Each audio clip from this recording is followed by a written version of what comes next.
Hello, hello. Welcome to the Five Talents Podcast. I'm your host, Abel Pacheco.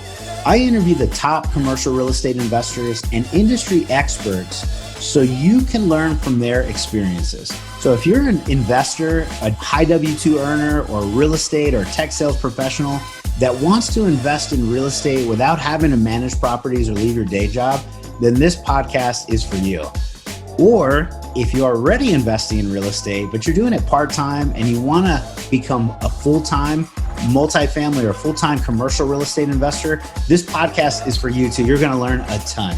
You will learn from real-life multifamily investors and other professionals in the industry. They're going to share their blueprints for success, and I'm super excited that you're here. So I hope you enjoy the show.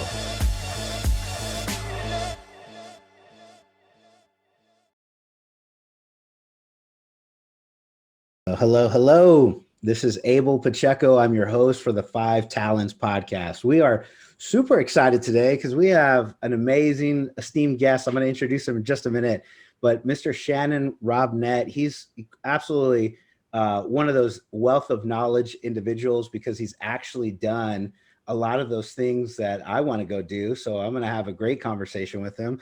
And if you're on our podcast listening, we're also doing a Facebook Live. So there's going to be a video. And if you're watching us on Facebook, you can watch it on you can listen to it on your podcast later. So the Five Talents Podcast is broadcast, basically all the major platforms, Apple and Google and Stitcher and all that good stuff. But we thought, look, as opposed to the editing, why wait? You'll have a show right now if you want to go check it out and then catch the podcast at a later time. So again, I'm Abel Pacheco. I'm your host. Shannon, thank you so much for joining, man. How's it going? Good, Abel. Thank you for having me on, man. I look forward to it. And you are going to be a wealth of knowledge. I know for anybody that's in a position, if you're not, if you can, grab a pen and a piece of paper. I think I know I'm doing that, and I'm going to take as much information as I can while we go talk about this. Set the bar really high, man. I don't know if people are now. People they've got their expectations all the way up there, man. Well, when you go develop new deals as, multifamily, when you do industrial deals, when you're in, crushing it in a great market like your Boise area, it's one of those things where you have to take, a step back and say, okay, let me recognize you've done a lot of great things and I'm trying to learn as much as I can. So for those that don't know Shannon, he builds, he develops in Boise. He's been doing it since '93. He's built a lot of projects, multifamily, police stations, fire stations, churches, buildings, industrial, flex warehouse space. So he's all over the place on that side. And his focus is design, build, and develop projects. And you're kind of helping your clients all the way through. So yeah. This is awesome. Helping them hit their goals, man. That's right. That's amazing. Exactly. So let me turn it over to you. Tell us, give us a good introduction. Tell us who you are and what you do in your own words, and we'll just start the conversation there. I've been in Boise all of my life, really. I mean, we moved there when I was a kid, but my mom was a third generation realtor. I had my license at some point. My son is 24. He's got his license. We got 5 generations of real estate, proving that college isn't necessary, or maybe proving that college is an option, right? Yeah, it's not the only way, that's for sure. Yeah, exactly. My father was a general contractor, and my brother and I just kind of followed that. We saw people getting deals done all the time. My mom coming home with, hey, I've got a client with this need. My dad going, well, I saw this piece of property. Maybe we could build them a building or a house or whatever. And I just always saw that happening right there at the dinner table. And so when I grew up and this book came out that everybody said you had to read, I read Rich Dad, Poor Dad, and I was like, that sounds like my parents wrote it, because that's how I grew up. And it really kind of set me in a position where I understood the value of the asset and I understood the value of being that value to my client. I just didn't understand the value of doing it all myself and retaining the ownership. So I would get with a client, I would have somebody come in and they would say, hey, I want to build a medical office building right here. And I go, man, that's a great idea. Let me help you. We'll be cost effective. We'll do this, we'll do that. And we would build that. And then he would move into it. And maybe we'd rent out to some other doctors. And I'd say, hey, do you want us to property management? We can take care of that for you. And wow, that's great.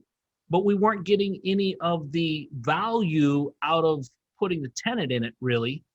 And it took me some time. I'm going to be honest with you. It took me until about 2001 to realize that the original value add that everybody's looking for is the assembly of the sticks and stones and putting that cash flow in there, putting that tenant in there. And people look at that and they go, what's the value that you're bringing? You're just a developer. Well, I am, but when you're constructing it, we build backwards, right? We look at what we can get for rents. We look at what we're going to have for costs. And we build backwards to the point that we know that we can create this whole segment of virgin value because it's never been had before by anybody. And we can now give that to our clients because we know what our margin is and we know where we need to be and we know where financing has to happen, right? Yeah. I've heard it a number of times where when we say, for those that know our model, what we do primarily is buy an existing apartment complex. And we want to have some kind of value add. The value add is raising the ability for our rents to be increased so we can increase our net operating income.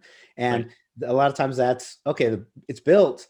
I'm looking at the comps, just like you said, looking at the rents down the street. And I know they're charging another $150 than the one I'm considering buying. And if we put new floors, vinyl plank flooring, resurface the countertops, hardware in the cabinets, new fixtures, toilets, sinks, that kind of stuff, then we can get more. But that's value add. Now, really the ultimate value add is going from ground where it's dirt to an actual building where you can do that's the ultimate value add, man. So yeah. And the reality is it's not that much more difficult, but and it's kind of a conundrum because to me, the bank looks at it and they say, hey, Abel, you go buy something with existing cash flow on it and we trust you, right?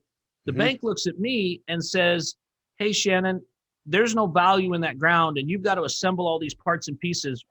We're going to need a little bit more capital. We're going to need some more assurance. And we're going to need to make sure that you've done this before. And we're going to need to see your resume and all this other stuff that happens.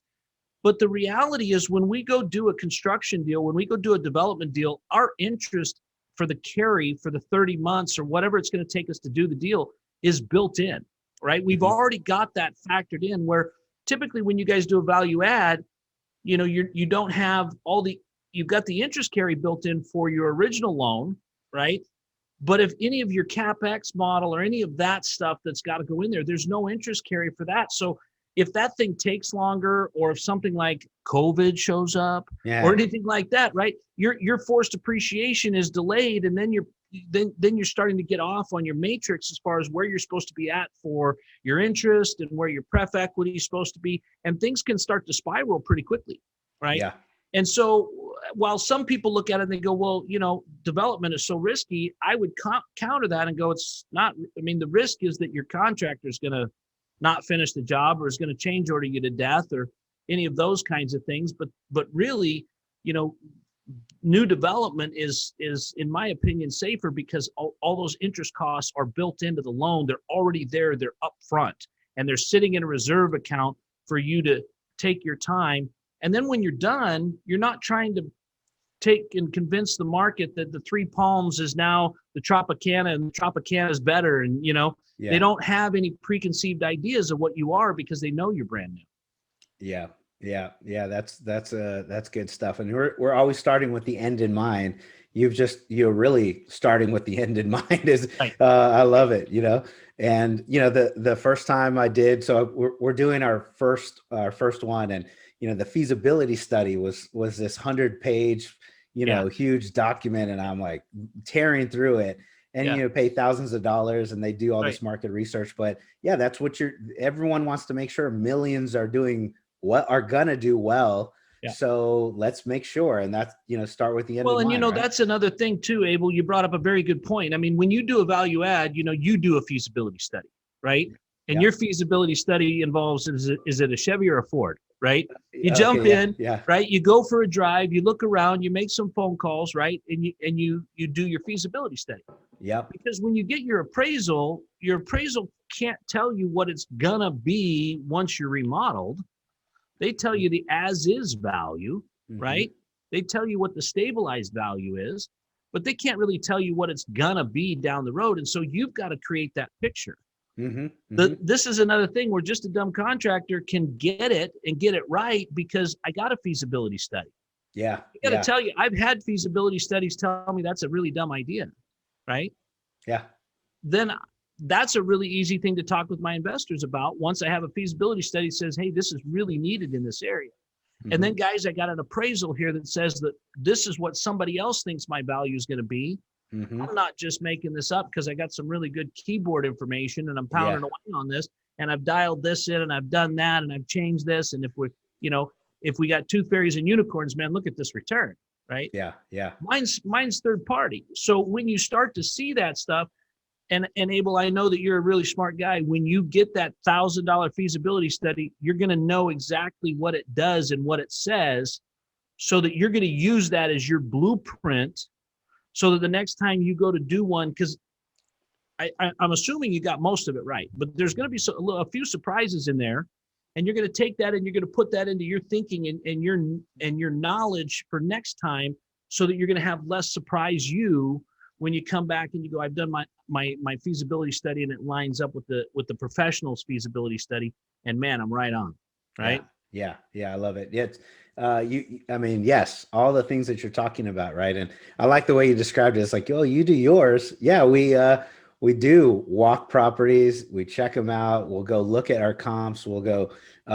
we will pound away on the keyboards and go to apartments.com. We will do that. We will call, and then we'll go check it out and act as like uncle for my nephew looking at a new building, giving away the secrets there. But that's kind of how you're doing comps, right? And you're seeing if we're making sense. Giving you feasibility study is awesome. Yeah, that's giving you your knowledge. That's giving you your ability to see what the appraiser sees. I can't tell you how many times I see people that come into it and they go, well, why would the appraiser say that? Why would the appraiser not give us more? Why is this all they're saying? Yeah. And I'm scratching my head because why is this new information for you? Yeah. I mean, once you've done all the, you've done a number of deals and you've done your own feasibility and you've checked it out. There's some bias there, right? Yeah. This one is yours. Yeah. It's got to be better than his, right? I mean, but the other guy doesn't see it that way, right? Yeah. He sees the fact that you've got a train track a half a mile away as something that affects your value. And he sees the fact that you're in this tax area and you've got an urban renewal district that's going to hurt you on your actual taxes. And he sees that kind of stuff, but it keeps you honest. Right. Yep. And it adds so much more credibility when you're talking to your investors, because I love to just say, hey, you want to see my appraisal? Right? Because they dig it. Here's 130 pages that you need the back 3. Yeah.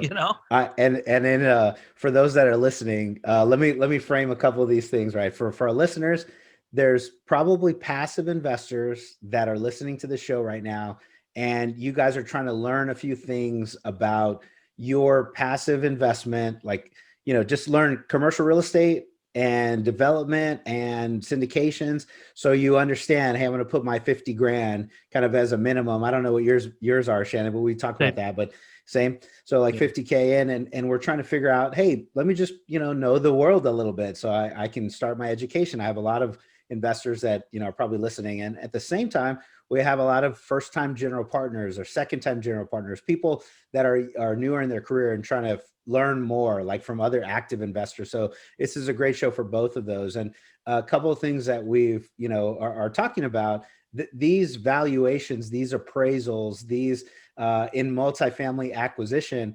On the appraisal side, I have to pay a loan application 15 to 20 grand for a loan. I unfortunately, it's not like the single family where I can just apply for free. I got to pay 15 to 20K down just to apply for the loan. And now, once we paid that, then part of that is they order an appraisal. And so I'm already, a couple of weeks into that loan application process before they do it. And a couple more weeks before it comes back. We're raising a lot of capital through this process. And, Shannon's like, well, actually, I can show my investors in advance. Here's the appraisal. Here's what we know. And, it's just different strokes, right? So this is awesome. It's a great conversation because it's another avenue, another vehicle, another way to invest passively. So none of your investors, they're not out there in a hard hat, are they? No, we don't have a sweat equity category, right, where you can do the cleanup and get a free 20 or get 20 grand in the deal. Yeah. But it is, and the other thing about development that you'll find, Abel, is it's a steady pace, right?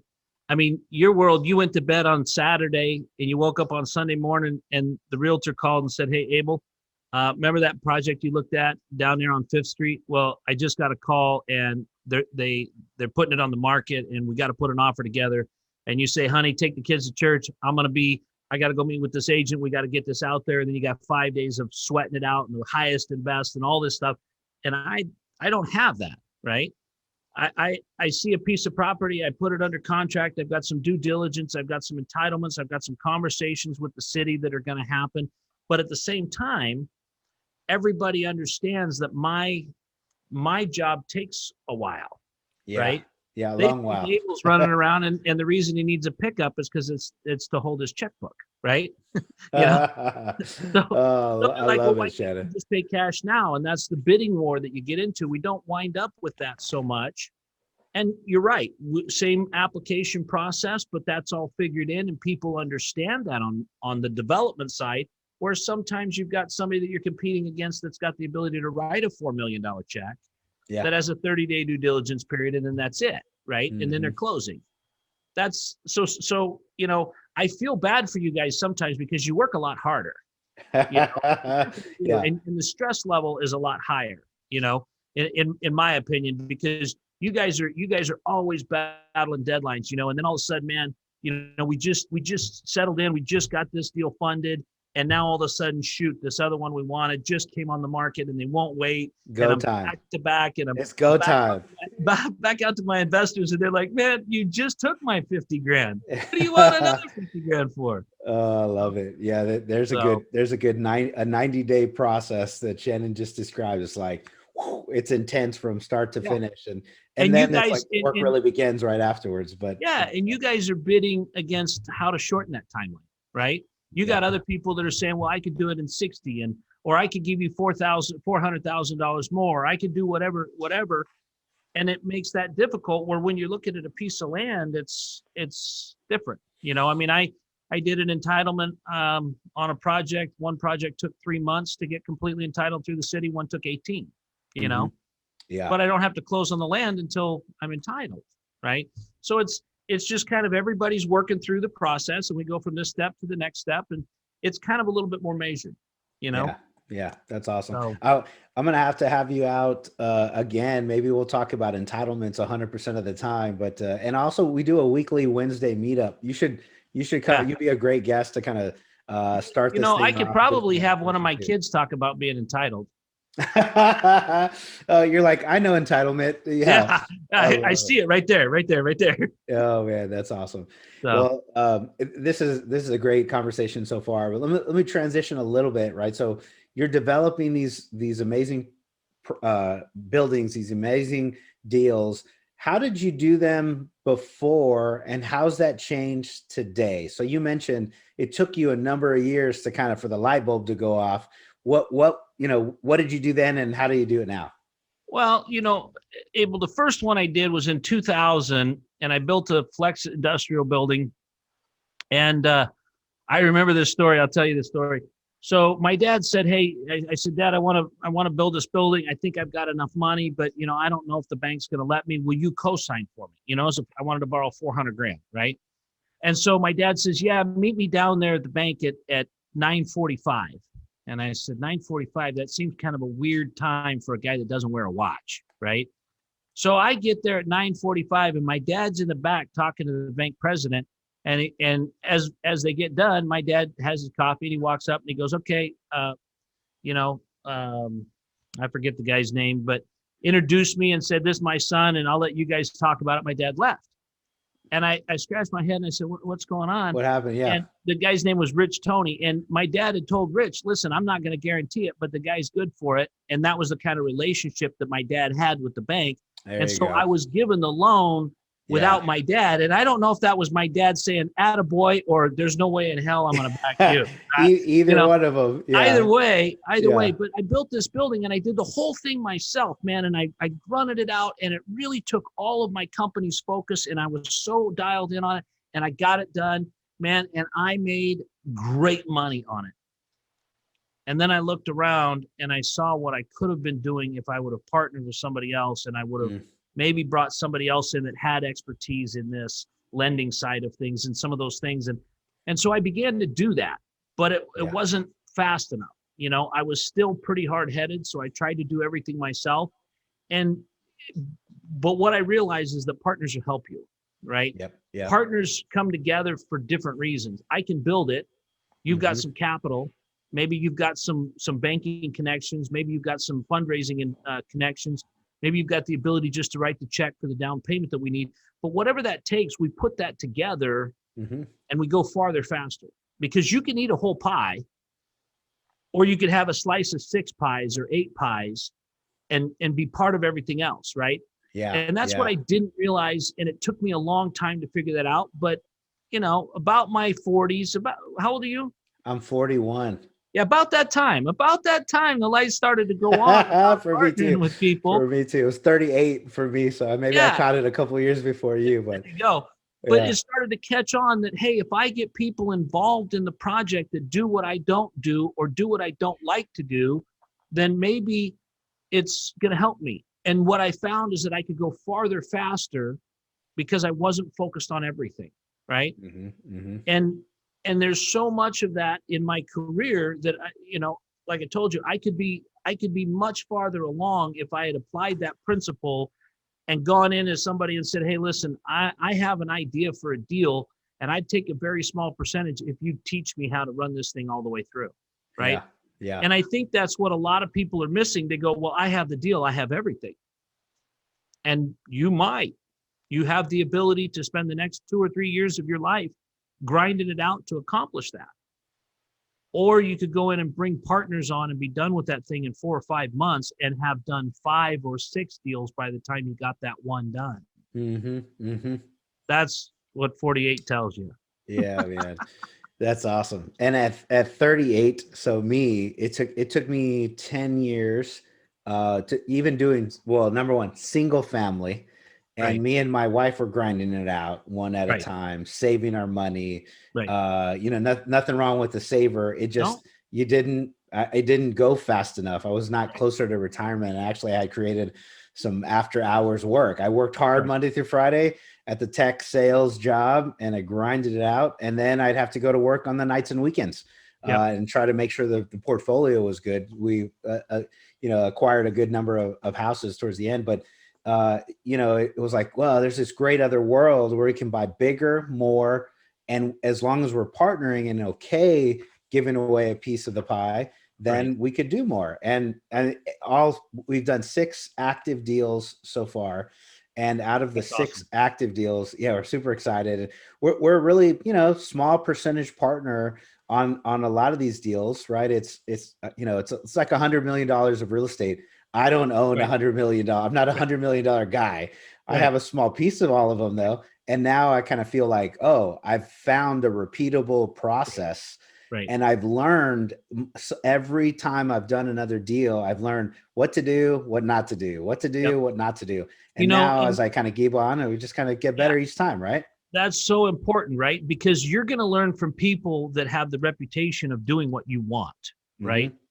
I mean, everybody out there tells you if you're the smartest guy in the room, you're in the wrong room, right? Yes. And you want to be sitting there with people that have done 60 deals, right? And then you're going to transition from that guy that's done 6 and you've got a small piece to the guy that's done 30 and he's got the majority of the piece to the guy that's now in the 60-person driver's seat, right? And that's the whole point, right? It does a couple of things. It builds a better investment community because it's you learning to do things the correct way or the repeatable way, you know? And number 2, it helps you to be able to advance your career that much faster. You know? 100%. So, you know, and you've, I looked at some stats, data points that you had. I go, man, you've developed like $75 million even in the last 3 years, not even counting everything you probably didn't have ownership in, but just, man, you've been grinding it out, and now you're doing a 400 unit deal this year. Is that right?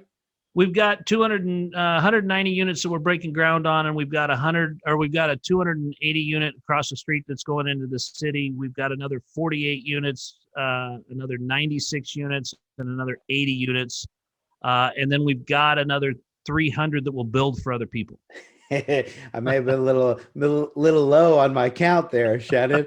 That's awesome, man. I didn't add that up, but I think it's a little bit more than 400. But that's over a 3-year span, and that's the thing. We'll shove more in on the development side, and we'll kick more out the other side, and we just kind of have that constant flow of things where you get a call and it's Panic Monday, right? Oh, it's for sale. It's for sale. Sure, yeah, so, that's awesome. Well, that's a good breakdown. Give us some ideas of how you, for somebody listening that's like, man, I don't think I could ever be an owner of $75 million worth of ground up development and have all, break ground and sounds developer. This thing is like so far in someone's mind that they believe they just can't do it. What would you tell somebody from that, that you have that limiting belief, that, that mindset, like, I have a feeling you're just like everybody else, Shannon. I know you've accomplished amazing things, but I have a feeling you put your pants on one leg at a time, just like everyone else, man. So give somebody some advice here. I tried to do it 2 legs at a time once and I fell over, but you're absolutely right. One of the things that I constantly do is I constantly read, right? I'm constantly putting information into my head that is useful to me. The other thing that I'm doing is I'm not hanging around with people that have limiting beliefs of me, right?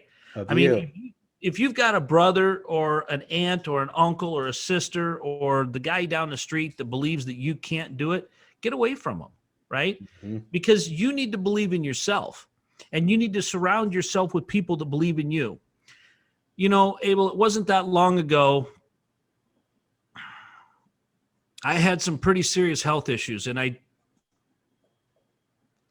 if it wasn't for my wife believing in me, I don't know that I would still be alive today. Yeah. I had so much prescription medicine that it was at my disposal on a constant basis. I had back problems. I had to have back surgery, knee surgery. I broke some ribs. I was in a bad way for almost 2 years, and my wife was the one that believed that I would come back from this, that I would get out of the couch and that I wasn't going to just be here. She had to go to work. She had to go to work and take the load.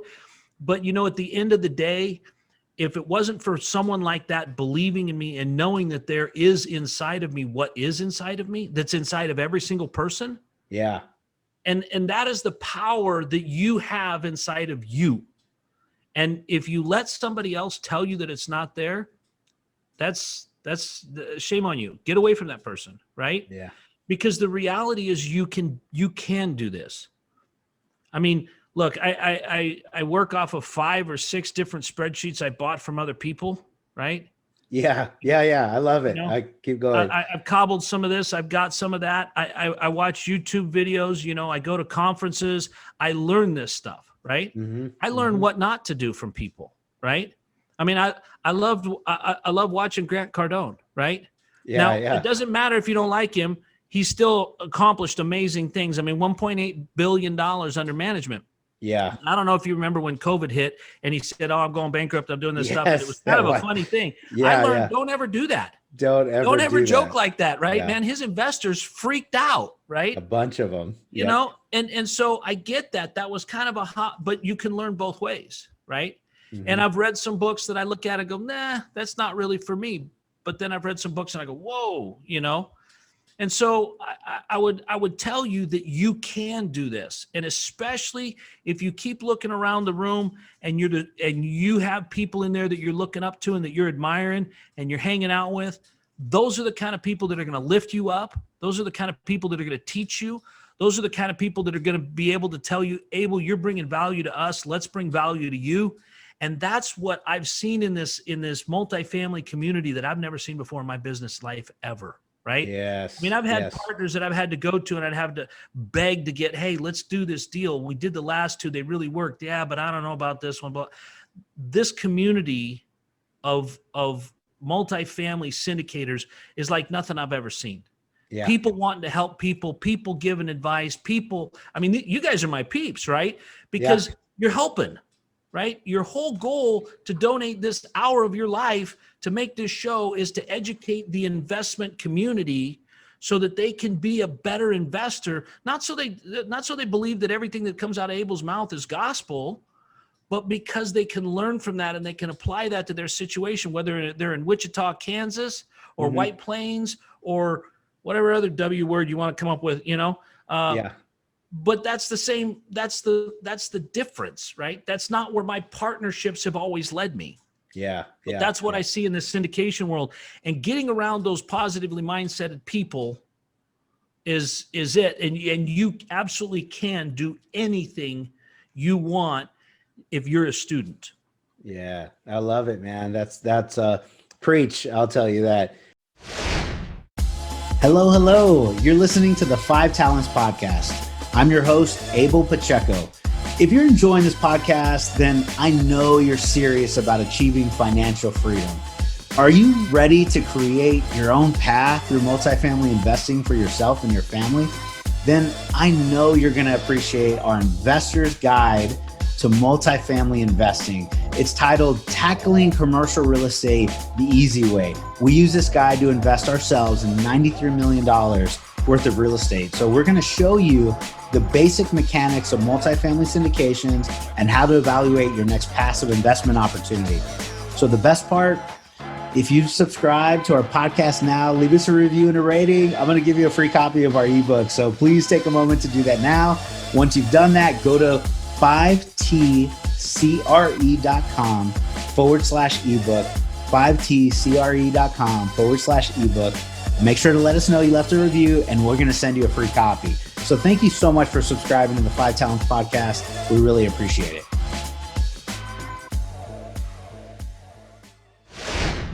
There's a few things, let me go back to a few. You Baptist? I'm a Christ follower, that's for sure. But I don't know about I don't know if there's necessarily a denomination or not. But man, you mentioned a few things, right? Your wife lifting you up, or people lifting you up, people there, and I could see you on the other end getting emotional, because that's how important. This is how it's just that was life. A dark time, man. That was a dark couple of years. And, to have somebody in your corner, I just wanted to say, thank God, or praise God for my wife. Yeah. She is amazing. She's my partner. My first partner, has always been my first partner in the real estate business. And, she's my strategy. She's the mindset. I'm like, I'll have conversations maybe like this off air, and we're talking about the next deal and potentially market and how much millions of dollars we can raise. And, we're like, okay. The first person I go to talk to is my wife. I go, hey, I met someone else. This is what they said. What do you think? And she's like, did you ask them these 4 questions? No, baby, I did. Get back on the phone. Anyways, that's it. Support system. And that whole thing of being able to be real with them and have them be real with you, but the belief, the belief that, hey, you can do this, you can beat this, you can make this happen, you can, all that kind of stuff. That is just it's so funny, because if you look back on I don't know if you've ever trained a dog, but you train a dog one little step at a time. It's not like there's something special about the circus dog that can do 150 tricks, but it's the same thing with us. If we have a little bit of success, if we do, you had your little bit of success in your single family operation, and then you saw how you could transition that to multifamily, and you did your first deal, and that feeling of exhilaration, but that feeling of self-belief began to grow. Yep. And that's, I think if you could take everything away from me but one thing, I'd tell you to drain my bank account and give me my internal value, give me my hope and my the people that surround me and believe in me, and I'll do it all again in weeks. Yeah, I love it. Yeah, and you've in addition to that, no one is going to take everything away from you and leave you with one thing. Well, Right. the awesome thing about your education and the seminars and conferences and partnerships, and it could literally happen to any one of us, but we've already done it. We've already created it. The Right. second time would be that much faster and that much more Right. efficient to build it back up because, of amazing education, knowledge, and insight and partnerships and people network that we have. So anyways, that's awesome. I love the multifamily syndication community as well. Like, we definitely help a lot of people, and Yeah. that's it, man. Just serve others, help educate. And that's it. You hit the nail on the head for our podcast. It's, Yeah. just give away education and value. And I think the right people that will like this and resonate, they're going to come follow us. So anyways, man, this is awesome. Exactly. Before we go too much further, I want to make sure. Dude, I got all day, man. I got all day. Before we go too much further, where can our listeners or guests or somebody wants to get in your world, either learn more about your investments or just, kind of rub elbows with you? What's the best place for them to reach out to you? Yeah, it's real simple. Just shannonrobnett.com. From there, you can look at our investments. You can book a call with me. You can find our social media pages. All of that's just right there. And we had to make it simple because remember, Abel, I'm just a dumb contractor. So we put it shannonrobnett.com. It's easy to find. You can Google it and find it, and you'll be able to connect with us every way you want to right there. All right, that's awesome. And who do you actually want to reach out to you? Who should be calling you? That's a little bit of a loaded question, but honestly, I've got 15 minutes for anybody. I mean, if you're brand new to this, if you want to talk about, what you're okay. I got two guys. Don't call me. Bitcoin guy, don't call me, and the Forex trader, don't call me. Man, they hit me like crazy on my feeds. I mean, both of those two. Go ahead.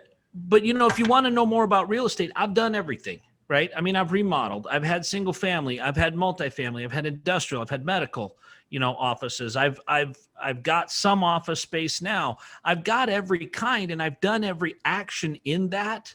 And there's reasons why I don't do that. And there's reasons why other people are very successful at doing that. Mm-hmm. Right. Mm-hmm. It doesn't mean that it doesn't work. But I'd love to have the conversation with you about what is it that you see, Yeah. Okay. Well, great. Those are, exactly who to reach out to you. And hopefully we have a couple people mention that they heard you on the 5 Talents podcast. And that's awesome. Well, you mentioned before you go, you mentioned some books. You mentioned you're an avid reader. Maybe a couple of the, either most impactful or the most recent, just any other book that you can give our listeners. Two that I have been pretty impactful this last year. One was Never Split the Difference by Chris Voss. Oh yeah. It's so funny because people go into that and go, well, I don't need to be a master negotiator. Oh yeah, you do. You got to negotiate with yourself. There's so much of that I took out of the book about how to really internalize when I needed to stand up for myself, when I needed to negotiate on my behalf, mm-hmm. and when I didn't need to, right? The other one that I'm rereading that I think is imperative that everybody listen to or read is Tony Robbins' book, or Anthony Robbins' book. Tony Robbins is the actor, but Anthony Robbins' book, Money, Master the Game. And it's so intuitive because I know that the book is geared toward the stock market and geared toward mutual funds, but he talks about savings and he talks about setting it aside. And when you're really looking at your new people that want to figure out how to get into it, they just got out of college, they've got their first $50,000 to $60,000 a year job, and they're paying back their student loans, and they're going, man, this sucks. Yeah, I'm going to do this forever. Anthony lays out times and places in there to lay money aside and how to set up your finances. It's one of the most intuitive books on how to get a nest egg, how to come to a place where you're a broke college student with a bunch of student debt to having something to invest in something, and how to avoid some of the pitfalls that people fall into about what investments are out there. And a lot of people don't save because I got all this debt, I got to get all this paid, I'll never get past this. And they live in that, in that eternal anxiety situation where I'm always going to be paying. And then the next thing you know, they've gotten numb to the situation and they just keep piling on debt, and they got a new car and their credit cards are racked up, and they never, ever have the opportunity to set themselves free from the JOB. Yeah, those are great. Those are great. A couple of books. Never Split the Difference. Yes, I haven't heard of Master the Game, and maybe that's because, like you said, it's a stock market. Yeah, it's money, comma, master the game, and it is. It's geared toward mutual funds and how not to get hosed by the guys that are out there doing that. But I probably skipped over it for that reason. But exactly what you're saying, I'm like, man, I'm gonna go check that one out. That sounds like a great read. I've got everybody in my organization reading 13 books this year, and I got to pay them to do it. So but if they read all 13, I'll give each of them $5,000 because I believe so much in the value in the it will pay me 10 times that. Right? Know it will. Absolutely. That's the best investment. But the first book they're reading is Rich Dad, Poor Dad. The second book they're reading is Money, Master the Game, because I want every single person that works with me, for me, beside me, around me to understand how to get started and how to get where I'm at and get beyond that. And it starts with having $500 a month to set aside. Yep. It doesn't start with a $100,000 inheritance that drops in your lap or something else, So it's the small things that people need to be able to do. And that's why I think that book is so important, is because it tells you how to start small and how to get that savings built up to where you can really do something dramatic with it. Yeah, that's awesome. Thank you so much for those nuggets. You're going to have to email me this list of 13. And for those listeners, you're like, Abel, ask him the 13 books. And I'm going to say, I'm going to leave a cliffhanger for that. I'll get it to you, man. Send me the 13. And if you want those, reach out to Shannon, or reach out to me. And I got two of them on there that are people that I've actually had on my podcast. That's pretty cool. So all the way, one guy's from Australia. So that's pretty cool. I'd love an intro to any of those authors you think would join, and I'll highlight them, man. So let's do that. And anyways, you're bringing up all these old memories. I would give my sales guys, in the tech world, I'd give them The Richest Man in Babylon. Yeah. I don't know if you've read that one or not. Oh yeah. I read that one again for the second time in 19. I think it's George Clason, if anybody's, but it's super small, itty bitty book. And it helped me kind of get in this mindset of like, you have to have a seed to invest. Otherwise, you're always going to be working. The Warren Buffett quote is, if you don't find a way to make money in your sleep, you're going to work till you die. And that's like, well, let's get it on. So, well, and if you look around, Abel, Warren Buffett still reads, right? Everybody that has achieved monumental success is an avid reader, right?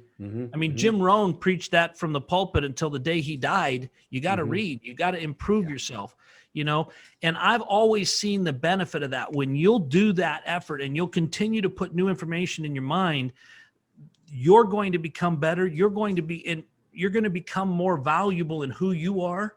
You're going to be more impactful in what you do. And if you still have a JOB, they're going to see that, they're going to notice that, and it will attract money. It will attract opportunities because you're open to it and you're increasing and improving who you are.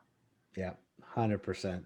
This has been an amazing conversation, Shannon, and I sincerely appreciate your time. And I appreciate yours, man. Yeah, man, you're awesome. Is there anything else we didn't cover? Anything I didn't ask about you were hoping I did? Just anything you want to bring some exposure to? And please let us know. Yeah, like I said, find me at shannonrobnett.com, book a conversation. I'd love to chat with you, hear what you guys have got going in your section of the world. The world's changing, If it wasn't COVID, I don't know if you've noticed, there's been a little bit of a ripple about our election. I don't know if you've seen anything like that, but the world is changing, but real estate doesn't, right? Where we're doing the deals is maybe moving a little bit, but the world is staying the same, and the world still needs entrepreneurs out there. It still needs people that are putting housing together and putting deals together. So I'd love to get connected with all of you guys. You've got an amazing podcast. You've got an amazing audience. And I'd love to continue to add value any way I can. All right. Thank you so much, Shannon. And again, my name is Abel Pacheco. I'm the host of Five Talents Podcast. If you heard something today that was brought you some value, and I know you did, if you listened today, there was probably 5 or 10 things you could expand on and go make your 2021 better. I would say go to our podcast, like it, review it, leave us a written review, reach out to Shannon. Sounds like he'd love to hear you and help you along the way as well. And, if anybody now is kind of listening in, you guys are thinking about, how do I obtain financial freedom? How do I get one step closer? You don't have to go be the active investor. You can actually invest with other individuals like myself and Shannon in other deals. So that's a very much a possibility. And if you want to go do what, me and Shannon are doing, putting deals together and go, helping others, then one of the best ways to start is being a passive investor, taking a small slice on another one, and then just kind of learning, just as we talked about. So we appreciate your time. Thanks, Shannon. No worries, man. Thank you. Bye-bye. We'll talk to you later. Thank you for listening to this episode of the Five Talents Podcast with your host, myself, Abel Pacheco. Each week, we're going to bring you interviews from industry experts and commercial real estate investors who follow their dreams and achieve massive success. Before you leave, let me ask you a few questions. Did you enjoy this episode? Did you learn something valuable? Was your mind stretched to what's possible and what you can achieve? Do you want other experts just like the one you heard today? If you answered yes to any or all of those questions, then please take a moment to subscribe to the Five Talents Podcast, give us a 5-star rating, and most importantly, leave us a written review. Tell us what you liked, tell us your favorite guest, give us any feedback. I'm excited to learn and improve so you can get a more valuable show. So thank you again for subscribing to the Five Talents Podcast.